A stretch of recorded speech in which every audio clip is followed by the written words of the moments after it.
students, happy morning to you all.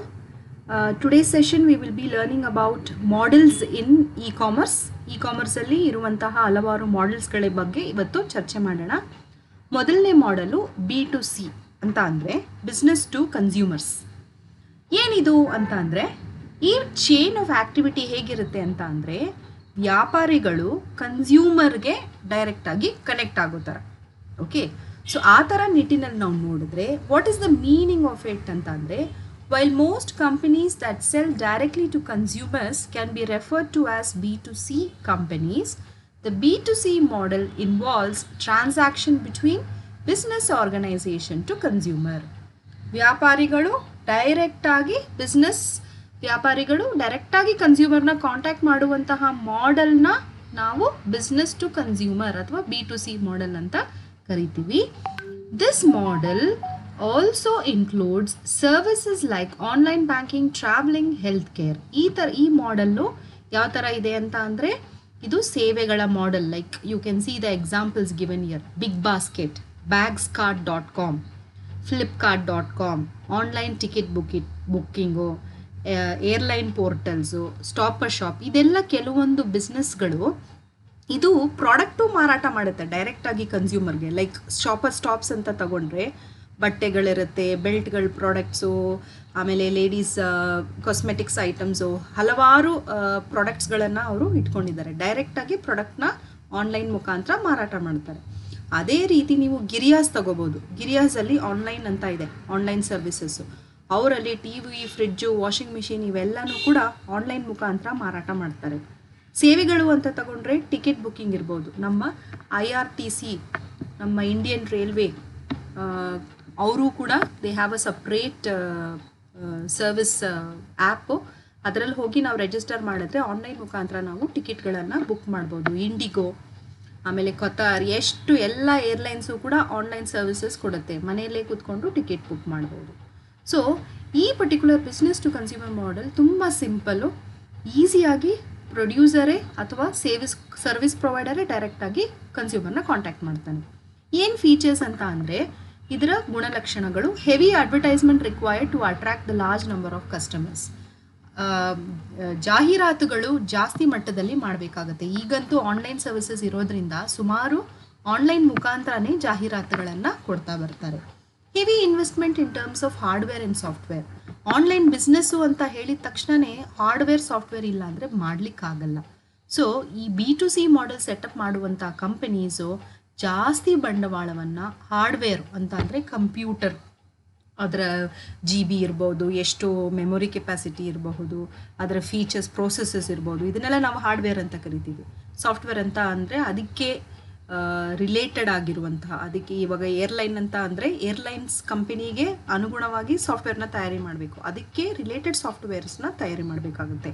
ಇವೆರಡಕ್ಕೂ ಜಾಸ್ತಿ ದುಡ್ಡು ಬೇಕಾಗುತ್ತೆ ಅನ್ನೋದನ್ನು ಹೇಳೋದಕ್ಕೆ ಬಯಸ್ತೀನಿ. Next we will go. ಇದರ ಕೀ ಫೀಚರ್ಸ್ ಏನಪ್ಪ ಅಂತ ಅಂದರೆ, ಅದೇ ನಾನು ಇವಾಗ ಹೇಳಿದ್ದು. ಆಮೇಲೆ ಕನ್ಸ್ಯೂಮರ್ ಶಾಪಿಂಗ್ ಪ್ರೊಸೀಜರ್. ಓಕೆ, ಅಂದರೆ ಕನ್ಸ್ಯೂಮರ್ ಇದೇ ರೀತಿ ಶಾಪಿಂಗ್ನ ಮಾಡಬೇಕು, ಈ ಥರ ಲಾಗಿನ್ ಆಗಬೇಕು, ರಿಜಿಸ್ಟರ್ ಮಾಡ್ಕೋಬೇಕು, ಪ್ರಾಡಕ್ಟ್ನ ಸೆಲೆಕ್ಟ್ ಮಾಡ್ಕೋಬೇಕು, ಪೇಮೆಂಟ್ ಮಾಡಬೇಕು, ಆಮೇಲೆ ಡೆಲಿವರಿ ಆಗುತ್ತೆ ಅಂತ ಅದಕ್ಕೆ ಅಂತಹ ಒಂದು ರೀತಿಗಳು ಇರುತ್ತೆ. That is B2C model. Advantages for business, advantages for consumer. ಎರಡು ತರಹದ ಅಡ್ವಾಂಟೇಜಸ್. ಒಂದು, ಬಿಸ್ನೆಸ್ಗೆ ಇದರಿಂದ ಏನು ಅಡ್ವಾಂಟೇಜು. ಎರಡು, ಕನ್ಸ್ಯೂಮರ್ಸ್ಗೆ ಇದರಿಂದ ಏನು ಅಡ್ವಾಂಟೇಜು. ಬಿಸ್ನೆಸ್ಗೆ ಏನಪ್ಪ ಅಂತ ಅಂದರೆ, it can reach world wide market with unlimited volume of customers. ಇಡೀ ವಿಶ್ವದಲ್ಲೇ ನಾವು ಪ್ರಚಾರ ಮಾಡ್ಬೋದು ಬಿಸ್ನೆಸ್ ಟು ಕನ್ಸ್ಯೂಮರ್ ಮಾಡೆಲ್.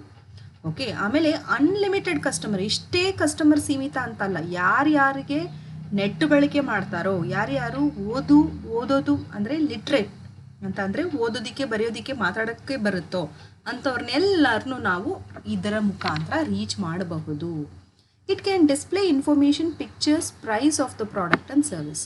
ಒಂದು ಪ್ರಾಡಕ್ಟು ಅಥವಾ ಸೇವೆಗಳ ಫೋಟೋ ಮತ್ತು ಪ್ರೈಸು ಮತ್ತು ಆ ಪ್ರಾಡಕ್ಟ್ ಯಾವ ಥರ ಇರುತ್ತೆ ಅಂತ ನಾವು ಝೂಮ್ ಮಾಡಿ ನೋಡುವಂತಹ ಸೌಲಭ್ಯ ಕೂಡ ನಾವು ಈ B2C ಮಾಡೆಲಲ್ಲಿ ನೋಡಬಹುದು. Order processing and easier task than before. ನಾವು ಇಲ್ಲಿಂದ ಗಾಡಿ ಹಾಕ್ಕೊಂಡು ಅಂಗಡಿಗೆ ಹೋಗಿ ಸೆಲೆಕ್ಟ್ ಮಾಡಿ, ವೇ ಮಾಡಿ, ಆಮೇಲಿಂದ ಅದನ್ನು ಪ್ರಾಡಕ್ಟ್ನ ಪರ್ಚೇಸ್ ಮಾಡಿ ಬರೋದಕ್ಕೆ 1/4 ಗಂಟೆ ಆಗುತ್ತೆ. ಆದರೆ ಮನೇಲಿ ಕೂತ್ಕೊಂಡು ಜಸ್ಟ್ ಇಂಟರ್ನೆಟ್ ಓಪನ್ ಮಾಡಿ ವಿದಿನ್ 2 ಮಿನಿಟ್ಸ್ ಮ್ಯಾಕ್ಸಿಮಮ್ 5 ಮಿನಿಟ್ಸಲ್ಲಿ ನಾವು ಆರ್ಡರ್ನ ಮಾಡಬಹುದು. Okay, advantages to for the consumers. ಏನು ಅಡ್ವಾಂಟೇಜಸ್ ಫಾರ್ ದ ಕನ್ಸ್ಯೂಮರ್ ಅಂತ ಅಂದರೆ, ನಮ್ಮ ಅನುಭೋಗಿಯ ವಿಷಯಗಳಿಂದ ನೋಡಿದ್ರೆ ಅನುಭೋಗಿಗೆ ಯಾವ ರೀತಿಯಲ್ಲಿ ಇದು ಅಡ್ವಾಂಟೇಜಸ್ ಆಗಿದೆ ಅಂತ. Consumer can shop at any time of the day from privacy of their own home. ಮನೇಲಿ ಕೂತ್ಕೊಂಡು ಅವರು ಪ್ರೈವಸಿ ಯಾವ್ದು ಎನೇಬಲ್ ಮಾಡ್ತಾರೋ ಡಿಸೇಬಲ್ ಮಾಡ್ತಾರೋ, ಕೆಲವೊಂದು ಸತಿ ಅದು ಕೇಳುತ್ತೆ ನಿಮ್ಮ ಕಾಂಟ್ಯಾಕ್ಟ್ಸ್ನೆಲ್ಲ ಆಕ್ಸೆಸ್ ಮಾಡ್ಬೋದಾ, ನಿಮ್ಮ ವೀಡಿಯೋಸ್ನೆಲ್ಲ ಆಕ್ಸೆಸ್ ಮಾಡ್ಬೋದಾ ಅಂತ. ಅದಕ್ಕೆ ನಾವು ನೋಡಿಬಿಟ್ಟು ಯಾವ ಒಂದು ವೆಬ್ಸೈಟು ಯಾವ ಆ್ಯಪ್ಗೆ ಪರ್ಮಿಷನ್ ಕೊಡಬೇಕು, ಪರ್ಮಿಷನ್ ಕೊಡಬಾರ್ದು ಅನ್ನೋದನ್ನು ಪ್ರೈವಸಿ ಅಂತ ಹೇಳ್ತೀವಿ. ಸೊ ಮನೆಯಲ್ಲೇ ಕೂತ್ಕೊಂಡು ನಾವು ಯಾವ ಟೈಮ್ ಬೇಕಾದರೆ 24 ಗಂಟೆಯಲ್ಲಿ ಯಾವ ಟೈಮ್ ಬೇಕಾದರೂ ನಾವು ಪ್ರಾಡಕ್ಟ್ನ ಕೊಂಡ್ಕೋಬೋದು. Consumer is offered many choices for the same product under the various brand. ಒಂದು ಪ್ರಾಡಕ್ಟ್ಗೆ ಹಲವಾರು ಬ್ರ್ಯಾಂಡ್ಸ್. ಇವಾಗ ಯಾವುದೋ ಒಂದು ಪ್ರೆಷರ್ ಕುಕ್ಕರ್ ನೋಡ್ತೀರಾ ಅಥವಾ ಮೊಬೈಲ್ ಫೋನ್ ನೋಡ್ತೀರಾ ಅಂತ ಅಂದ್ಕೊಳ್ಳಿ. ಮೊಬೈಲ್ ಫೋನಲ್ಲಿ ಇರುವಂತಹ ಬ್ರ್ಯಾಂಡ್ಸು ಯಾರ್ಯಾರ ಜೊತೆ ಫ್ಲಿಪ್ಕಾರ್ಟು ಟೈಅಪ್ ಇದೆಯೋ, ಅಮೆಝಾನ್ ಟೈಅಪ್ ಇದೆಯೋ, ಅವರೇ ಆ ಪ್ರಾಡಕ್ಟನ್ನೆಲ್ಲ ನೀವು ನೋಡ್ಬೋದು. ಅದೇನಾಗುತ್ತೆ ಅಂತ ಅಂದರೆ ಡೈರೆಕ್ಟ್ಲಿ ಇದೆ ಆಕ್ಸೆಸ್ ದ ಕನ್ಸ್ಯೂಮರ್. ಇವಾಗ ಸ್ಯಾಮ್ಸಂಗು ಫ್ಲಿಪ್ಕಾರ್ಟ್ ಮುಖಾಂತರ ಅಮೆಝಾನ್ ಮುಖಾಂತರ ಡೈರೆಕ್ಟಾಗಿ ಕನ್ಸ್ಯೂಮರ್ನ ಆಕ್ಸೆಸ್ ಮಾಡ್ತಾ ಇದ್ದಾರೆ. ಸೊ ಈಗ ಡೈರೆಕ್ಟಾಗಿ ನಾವು ಒಂದು ಪ್ರಾಡಕ್ಟ್ಗೆ ಬೇರೆ ಬೇರೆ ಬ್ರ್ಯಾಂಡ್ಸ್ಗಳನ್ನು ಕೂಡ ನಾವು ನೋಡಬಹುದು. Consumer can shop online without hassle like traffic congestion of malls.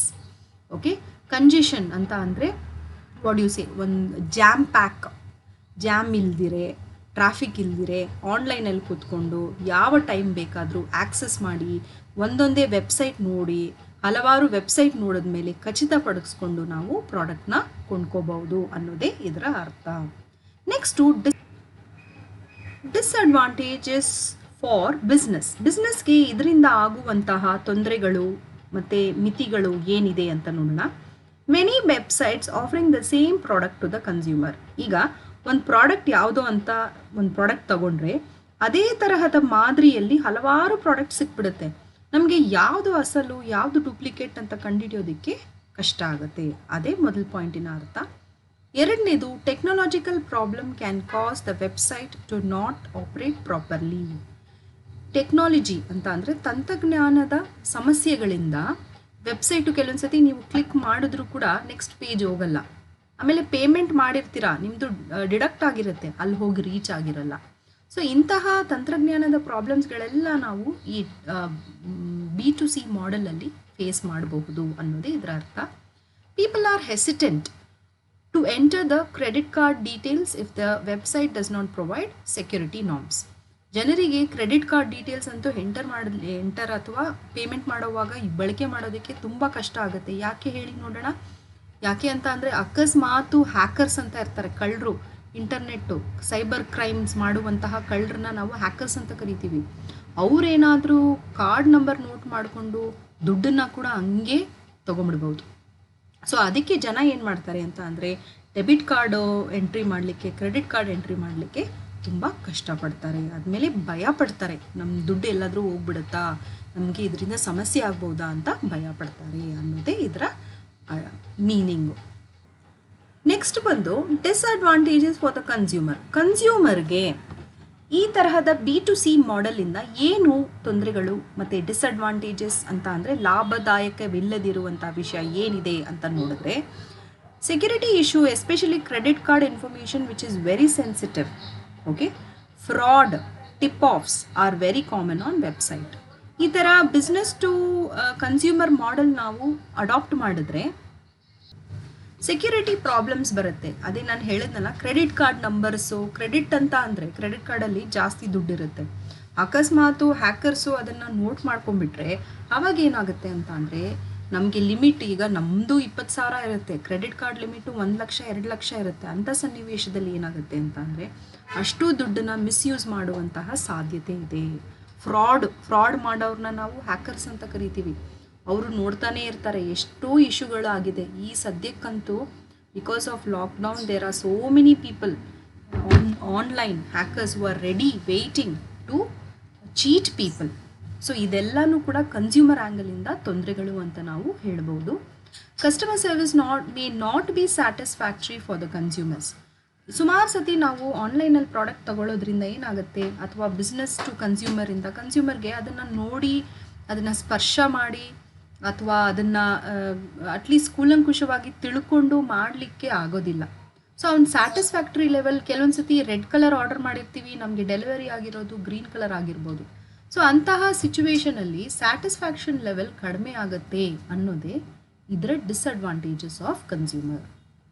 Okay, next consumer to consumer model, C2C ಅಂತ ಕರೀತಾರೆ. ಒಂದು ಕನ್ಸ್ಯೂಮರು ಇನ್ನೊಂದು ಕನ್ಸ್ಯೂಮರ್ನ ಆನ್ಲೈನ್ ಮುಖಾಂತರ ವ್ಯಾಪಾರ ಮಾಡುವಂತಹ ಮಾಡೆಲ್ ಅಂತ ಕರಿತೀವಿ. C2C is any website where people are brought together to buy, sell or trade. Okay, 3 ವಿಷಯಗಳನ್ನು ಮಾಡ್ತಾರೆ ಕನ್ಸ್ಯೂಮರ್ ಟು ಕನ್ಸ್ಯೂಮರ್. ಈಗ ಒಂದು ಕನ್ಸ್ಯೂಮರ್ ಬ್ಯಾಂಗ್ಳೂರಲ್ಲಿದ್ದಾರೆ, ಇನ್ನೊಂದು ಕನ್ಸ್ಯೂಮರ್ ಬಿಡದಿಯಲ್ಲಿದ್ದಾರೆ. ಸೊ ಅಂತಹ ಸನ್ನಿವೇಶದಲ್ಲಿ ಓಕೆ, ನಂದು ಒಂದು ಪ್ರಾಡಕ್ಟ್ ಇದೆ, ಗಾಡಿ ಇದೆ, ಓಕೆ, ಸೆಕೆಂಡ್ ಹ್ಯಾಂಡ್ ಗಾಡಿ ನಾನು ಮಾರಾಟ ಮಾಡ್ತೀನಿ. ಸರಿ, ಏನು ಮಾಡ್ತೀನಿ, OLX ಅಂತ ಒಂದು ಆ್ಯಪ್ ಇರುತ್ತೆ, ಅಥವಾ ಅದೊಂದು ವೆಬ್ಸೈಟ್ ಇರುತ್ತೆ, ಅದರಲ್ಲಿ ನನ್ನ ವಿಷಯಗಳನ್ನು ನಾನು ಹಾಕ್ತೀನಿ. ಸೊ ಯಾರಿಗೆ ಇಂಟ್ರೆಸ್ಟ್ ಇದೆಯೋ ಅವ್ರು ಏನು ಮಾಡ್ತಾರೆ ಅಂತ ಅಂದರೆ ಅದ್ರ ಬಗ್ಗೆ ತಿಳ್ಕೊತಾರೆ, ಮತ್ತು ಫೋನ್ ನಂಬರು, ಇಮೇಲ್ ID ಎಲ್ಲ ಡೀಟೇಲ್ಸ್ ಕೊಟ್ಟಿರ್ತೀವಿ, ಅದ್ರ ಮುಖಾಂತರ ಕಾಂಟ್ಯಾಕ್ಟ್ ಮಾಡ್ತಾರೆ. ಸೊ ತಗೊಳ್ಳೋದಕ್ಕೆ, ಮಾರಾಟ ಮಾಡೋದಕ್ಕೆ, ವ್ಯಾಪಾರ ಮಾಡೋದಕ್ಕೆ ಇರುವಂತಹ ಒಂದು ಮಾಧ್ಯಮ ಅಥವಾ ಮಾಡೆಲನ್ನು ನಾವು C2C, ಇದರಲ್ಲಿ ಕನ್ಸ್ಯೂಮರ್ ಒಂದು ಅನುಭೋಗಿಯು ಇನ್ನೊಂದು ಅನುಭೋಗಿಗೆ ಜೊತೆಯಲ್ಲಿ ಕಾಂಟ್ಯಾಕ್ಟ್ ಮಾಡಿ ಮಾರಾಟ ಮಾಡುವಂತಹ model. Consumer interact directly with the other consumer. ಈಗ ನಾನು ಮಾರಾಟ ಮಾಡ್ತಾ ಇದ್ದೀನಿ, ನೀವು ಕೊಂಡ್ಕೋತಾ ಇದ್ದೀರಾ, ನಾನು ನಿಮ್ಮ ಜೊತೆ ಡೈರೆಕ್ಟಾಗಿ ಕಾಂಟ್ಯಾಕ್ಟ್ ಮಾಡಬಹುದು. ಮಧ್ಯವರ್ತಿ ಅಫ್ಕೋರ್ಸ್ ಇರ್ತಾರೆ. ಹೂಸ್ ದಿಸ್ ನೋಡಿ, ಇಲ್ಲಿ ಕೊಟ್ಟಿದ್ದೀನಿ www.ebay.in ಮತ್ತು ಗಾಡಿ.com, OLX ಹೇಳಿದ್ದೀನಿ. ಸೊ ಇವರು ಮಧ್ಯವರ್ತಿಗಳಿರ್ತಾರೆ. ಅವರು ನಾವು ಜೆನ್ಯೂನ್ ಪರ್ಸನ್ನ, ನಮ್ಮದೇ ಗಾಡಿನ, ಅದೆಲ್ಲನೂ ಕನ್ಫರ್ಮ್ ಮಾಡಿನೇ ವೆಬ್ಸೈಟಲ್ಲಿ ಸೇರಿಸೋದು. ಓಕೆ, ಅದಿಲ್ಲ ಅಂತ ಅಂದರೆ ಮೋಸ ಆಗುವ ಸಾಧ್ಯತೆ ಜಾಸ್ತಿ ಇದೆ. ಓಕೆ, ಸೊ ಈ C2C ಮಾಡೆಲಲ್ಲಿ consumer directly interacts with the consumer, ಅವರವರೇ ಮಾತಾಡಿಕೊಂಡು ಮಾರಾಟ ಮಾಡ್ಕೋತಾರೆ. Plus their website people are the middle man gets a commission. The C2C model involves transaction between consumers. Consumer ಅನುಭೋಗಿಯ ನಡುವೆನೇ ಟ್ರಾನ್ಸಾಕ್ಷನ್ ನಡೆಯುತ್ತೆ. Here a consumer sells directly to another consumer. ಒಂದು ಅನುಭೋಗಿಯು ಇನ್ನೊಂದು ಅನುಭೋಗಿಗೆ ಡೈರೆಕ್ಟಾಗಿ ಮಾರಾಟ ಮಾಡ್ತಾನೆ. ಎಕ್ಸಾಂಪಲ್ಸು ನೋಡ್ಕೊಂಡಿದ್ದೀರಾ. ಇದರಿಂದ ಆಗುವಂತಹ ಲಾಭದಾಯಕವಾದ ವಿಷಯಗಳು ಏನು, ಅಡ್ವಾಂಟೇಜಸ್ಸು ಅಂತ ಅಂದರೆ, consumer can directly contact the seller and eliminate the middle man. Okay, so middle man ಮಧ್ಯವರ್ತಿಗಳನ್ನು ಎಲಿಮಿನೇಟ್ ಮಾಡ್ಬೋದು. ಓಕೆ, ಅಂದರೆ ಈಗ ಗಾಡಿ.com ಅಥವಾ OLX ಅದೊಂದು ಆ್ಯಪ್. ಓಕೆ, ಆ್ಯಪ್ಗೆ ಎಷ್ಟು ಸೇಲ್ಸ್ ಆಗುತ್ತೆ ಮತ್ತು ಎಷ್ಟು ಮಾರಾಟ ಆಗುತ್ತೆ, ಟ್ರಾನ್ಸಾಕ್ಷನ್ಸ್ ಆಗುತ್ತೆ, ಅದರ ಮೇರೆಗೆ ಅವ್ರಿಗೆ ದುಡ್ಡು ಬರುತ್ತೆ. ಸೊ ಡೈರೆಕ್ಟಾಗಿ ಕನ್ಸ್ಯೂಮರ್, ನಾನು ನಿಮ್ಮ ಮಾರಾಟ ಮಾಡ್ತಾ ಇದ್ದೀನಿ, ನೀವು ಕೊಂಡ್ಕೋತಾ ಇದ್ದೀರ ಅಂದರೆ ಡೈರೆಕ್ಟಾಗಿ ನಾವು ಕಾಂಟ್ಯಾಕ್ಟ್ ಮಾಡಿ ಮಧ್ಯವರ್ತಿಗಳನ್ನು ಎಲಿಮಿನೇಟ್ ಮಾಡ್ಬೋದು. ಅಂದರೆ ಕಮಿಷನ್ ಕೊಡಬೇಕು ಮಧ್ಯವರ್ತಿಗಳಿದ್ದರೆ. ಈ ವೆಬ್ಸೈಟ್ಗೆ ಕಮಿಷನ್ ಏನು ಕೊಡೋದು ಬೇಕಿಲ್ಲ, ನಾವು ನೆಟ್ ಯೂಸ್ ಮಾಡ್ತೀವಲ್ಲ ಆ ಚಾರ್ಜಸ್. ಓಕೆ, ಸೊ ಆದರೆ ತಗೊಳ್ಳೋವಾಗ ಪ್ರೈಸನ್ನು ಪೇ ಮಾಡಬೇಕು, that is there. Okay, next anyone can now sell and advertise a product in the convenience of one's home. Okay, ಅಂದರೆ ಯಾರಾದರೂ ಬೇಕಾದರೂ ಕೂಡ ಮನೆಯಲ್ಲೇ ಕೂತ್ಕೊಂಡು ಪ್ರಚಾರ ಮಾಡ್ಬೋದು. ಈಗ ನೀವೇ ಒಂದು ಫೋನಲ್ಲಿ ಒಂದು ಅಡ್ವರ್ಟೈಸ್ಮೆಂಟ್ನ ಡಿಸೈನ್ ಮಾಡಿಬಿಟ್ಟು ಅದನ್ನು ವಾಟ್ಸಪ್ಪಲ್ಲಿ ಸ್ಟೇಟಸಲ್ಲಿ ಹಾಕಿದ್ರು ಓಕೆ, ಯಾರು ಏನೋ ಮಾರಾಟ ಮಾಡ್ತಾ ಇದ್ದಾರೆ. ಫಾರ್ ಎಕ್ಸಾಂಪಲ್ ನೀವು ಅಂದ್ಕೊಳ್ಳಿ, ನಾನು ಸಾಂಬಾರು ಪುಡಿ, ಬಿಸಿಬೇಳೆಬಾತ್ ಪುಡಿ ಅದನ್ನೆಲ್ಲ ಮಾರಾಟ ಮನೇಲಿ ಮಾಡಿ ಮಾರಾಟ ಮಾಡ್ತೀನಿ ಅಂತ ಅಂದ್ಕೊಳ್ಳಿ. ನಾನೇ ಒಂದು ಬ್ರೌಷರ್ ರೆಡಿ ಮಾಡ್ತೀನಿ, ಈ ಬ್ರೌಷರ್ ಅದನ್ನು ಸ್ಟೇಟಸಲ್ಲಿ ಹಾಕ್ತೀನಿ. ಸೊ ಯಾರ್ಯಾರು ನನ್ನ ಕಾಂಟ್ಯಾಕ್ಟ್ಸಲ್ಲಿ ಇದ್ದಾರೋ ಅವರೆಲ್ಲ ನೋಡ್ತಾರೆ, ಓ ಮೇಡಮ್ ಇದು ವ್ಯಾಪಾರ ಮಾಡ್ತಾರಂತೆ, ಓಕೆ ತಗೊಳ್ಳೋಣ ಅಂತ ಹೋಗ್ತಾರೆ. ಸೊ ಅದಕ್ಕೆ ಎನಿವನ್ ಎಲ್ಲಾದರೂ ಕೂತ್ಕೊಂಡು ಮನೆಯಲ್ಲೇ ಅವರೇ ಅವ್ರ ಪ್ರಾಡಕ್ಟ್ನ ಪ್ರಚಾರ ಮಾಡ್ಕೋಬೋದು. OLX ಅದು ಬೇಕು ಅಂತ ಅಲ್ಲ, ಬೇರೆ ತರಹದ what you call it is ಡೈರೆಕ್ಟಾಗಿ ಇಂಟರ್ನೆಟ್ಟಲ್ಲಿ ಫ್ರೀ ವೆಬ್ಸೈಟ್ಸ್ ಮೇಕಿಂಗೂ ಇದೆ, ಅದನ್ನು ಮಾಡಿ ನಾವು ಪ್ರಚಾರ ಮಾಡಿ ಮಾರಾಟ ಮಾಡಬಹುದು. Feedbacks on purchase product helps both the seller and potential customers. ಇವಾಗ ಸುಮಾರು ಸತಿ ನಾವು ಏನಾದರೂ ಒಂದು ತಗೋತೀವಿ ಅಂತ ಅಂದರೆ ರಿವ್ಯೂಸ್ ಅಂತ ಮಾಡಿರ್ತಾರೆ. ರಿವ್ಯೂಸ್ ಅಂತ ಅಂದರೆ ಆ ಕನ್ಸ್ಯೂಮರಿನ ಅನಿಸಿಕೆಗಳು. ಸೊ ಆ ಅನಿಸಿಕೆಯನ್ನು ನೋಡಿ ಕೊಂಡ್ಕೊಳ್ಳುವಂತಹ ಸಾಧ್ಯತೆ ಇದೆ. ಓಕೆ, ಎಷ್ಟು ಸ್ಟಾರ್ಸ್ ಕೊಟ್ಟಿದ್ದಾರೆ? 3 ಸ್ಟಾರ್ಸು. ಓಕೆ, ಇದು ಪ್ರಾಡಕ್ಟ್ ಚೆನ್ನಾಗಿಲ್ಲ ಅನಿಸುತ್ತೆ. 5 ಸ್ಟಾರ್ ಕೊಟ್ಟಿದ್ದಾರೆ. ಓಕೆ, ಆ 5 ಸ್ಟಾರ್ ಅಂದರೆ ಪ್ರಾಡಕ್ಟ್ ಇಸ್ ವೆರಿ ಗುಡ್. ಎಲ್ಲರೂ ಫೀಡ್ಬ್ಯಾಕ್ನ ನೋಡಿಬಿಟ್ಟು ಕೊಂಡ್ಕೊಳ್ಳುವಂತಹ ಸಾಧ್ಯತೆ ನಮಗೆ ಕನ್ಸ್ಯೂಮರ್ ಟು ಕನ್ಸ್ಯೂಮರ್ ಮಾಡೆಲಲ್ಲಿ ಸಿಗುತ್ತೆ. ಇದರಿಂದ ಆಗುವಂತಹ ಡಿಸ್ಅಡ್ವಾಂಟೇಜಸ್ಗಳು ಏನಿರಬಹುದು? Although online allows one to display his or her product, there is often a fees associated with such exhibitions. ಸುಮಾರು ವೆಬ್ಸೈಟ್ಸ್ ಏನು ಮಾಡ್ತಾರೆ ಅಂತ ಅಂದರೆ, ಮಾರಾಟ ಮಾಡೋಕ್ಕಿಂತ ಮುಂಚೆ ವೆಬ್ಸೈಟಲ್ಲಿ ರಿಜಿಸ್ಟರ್ ಮಾಡೋದು ಫ್ರೀ ಇರುತ್ತೆ. ಆದರೆ ಮಾರಾಟ ಮಾಡಿದ ಮೇಲೆ ಓಕೆ ನಾವು ಕೆಲವೊಂದು ಸತಿ ಸಬ್ಸ್ಕ್ರಿಪ್ಷನ್ ಫೀಸ್ಗಳನ್ನು ಪೇ ಮಾಡಬೇಕಾಗತ್ತೆ. ಅಂತಹ ಸನ್ನಿವೇಶದಲ್ಲಿ ಏನಾಗುತ್ತೆ ಅಂತ ಅಂದರೆ, when you are paying a subscription fees, the money is involved. Free ಅಂತ ಅನ್ಕೋತೀವಿ, ಆದರೆ ಮಾರಾಟ ಆದಮೇಲೆ ಕಮಿಷನ್ ತಗೊಳ್ಳುವಂತಹ ಸಾಧ್ಯತೆಗಳು ಕೆಲವೊಂದು ವೆಬ್ಸೈಟ್ಸಲ್ಲಿ ಕಂಡು ಬರುತ್ತೆ. ತಗೋತಾರೆ. ಓಕೆ, ಒನ್ಸು ವ್ಯಾಪಾರ ಆಗೋಕ್ಕಿಂತ ಮುಂಚೆ ಫ್ರೀ ಇರುತ್ತೆ ರಿಜಿಸ್ಟ್ರೇಷನ್. ಅದಾದಮೇಲೆ ನಾವು ವ್ಯಾಪಾರ ಮಾಡಿದ್ಮೇಲೆ ಆ ಮಧ್ಯವರ್ತಿ ಆದ ವೆಬ್ಸೈಟ್ ಯಾರಿರ್ತಾರೋ ಅವರು ಇಷ್ಟು ಪರ್ಸೆಂಟೇಜ್ ಅಂತ ನಮಗೆ ಸಬ್ಸ್ಕ್ರಿಪ್ಷನ್ನ ಮುಖಾಂತರ ಹಣವನ್ನು ತಗೋತಾರೆ. Identity thief has become a rising issue. Identity theft ಅಂತ ಅಂದರೆ ಯಾವುದು ಒರಿಜಿನಲ್ ವೆಬ್ಸೈಟು ಯಾವುದು ನಕಲಿ ವೆಬ್ಸೈಟ್ ಅಂತ ಗೊತ್ತಾಗಲ್ಲ ಸ್ಟೂಡೆಂಟ್ಸ್. ಎರಡೂ ಕೂಡ ಸಿಮಿಲರ್ ಆಗಿರುತ್ತೆ. ಕಳ್ಳರು ಹೇಗೆ ಆ ವೆಬ್ಸೈಟ್ನ ಡಿಸೈನ್ ಮಾಡಿರ್ತಾರೆ ಹ್ಯಾಕರ್ಸ್ ಅಂತ ಅಂದರೆ ಸಿಮಿಲರ್ ಆಗಿರುತ್ತೆ. ಅಮೆಝಾನ್ ಥರನೇ ಇರುತ್ತೆ ಇನ್ನೊಂದು ವೆಬ್ಸೈಟ್, ನಮ್ಗೆ ಗೊತ್ತಾಗಲ್ಲ. ನಾವು ಅರ್ಜೆಂಟಲ್ಲಿ ಜಸ್ಟು ಗ್ಲಿಮ್ಸಲ್ಲಿ ನಾವು ಮಾಡ್ಕೊಂಡು ಹೋಗ್ಬಿಟ್ರೆ ಕೆಲವೊಂದು ಸತಿ ದುಡ್ಡು ಎಲ್ಲೋ ಹೋಗಿ ಕಳ್ತನ ಆಗುವಂತಹ ಸಾಧ್ಯತೆ ಇದೆ. Okay, illegal or restricted products and services has been found on auction site. ಯಾವ ಒಂದು ಪ್ರಾಡಕ್ಟನ್ನ ಸರ್ಕಾರ ಬ್ಯಾನ್ ಮಾಡಿದೆಯೋ, ಮಾರಾಟ ಮಾಡಲೇಬಾರ್ದು ಅಂತ ಮಾಡಿದಾರೋ ಅಂತಹ ಪ್ರಾಡಕ್ಟ್ನು ಕೂಡ ಈ ಆಕ್ಷನ್ ಸೈಟ್ಸ್ ಅಂತ ಬರುತ್ತೆ. ಆಕ್ಷನ್ ಅಂತ ಅಂದರೆ ಹರಾಜು ಮಾಡುವಂತಹ ವೆಬ್ಸೈಟ್ಸು, ಅದರಲ್ಲಿ ಮಾರಾಟ ಮಾಡೋದು ಆ ತರಹದ ವಾಡಿಕೆ ಕಂಡು ಬಂದಿದೆ. ಓಕೆ, ರೆಸ್ಟ್ರಿಕ್ಟೆಡ್ ಪ್ರಾಡಕ್ಟ್ಸ್ ಇರ್ಬೋದು, ಇಲ್ಲೀಗಲ್ ಪ್ರಾಡಕ್ಟ್ಸ್ ಇರ್ಬೋದು, ಅದನ್ನು ಜನ ಕೊಂಡ್ಕೋತಾ ಇದ್ದಾರೆ. ಏನು ಮಾಡೋದು? So these are all the disadvantages of consumer to consumer model. ಇನ್ನು ನೆಕ್ಸ್ಟ್ ಕ್ಲಾಸಲ್ಲಿ ನಾನು ಇನ್ನು ಮುಂದೆ ಇರುವಂತಹ ವಿಷಯಗಳನ್ನು, ಇದರ ಮಾಡೆಲ್ ರಿಲೇಟೆಡ್ ವಿಷಯಗಳನ್ನು ಚರ್ಚೆ ಮಾಡ್ತೀನಿ. Okay students, thank you very much.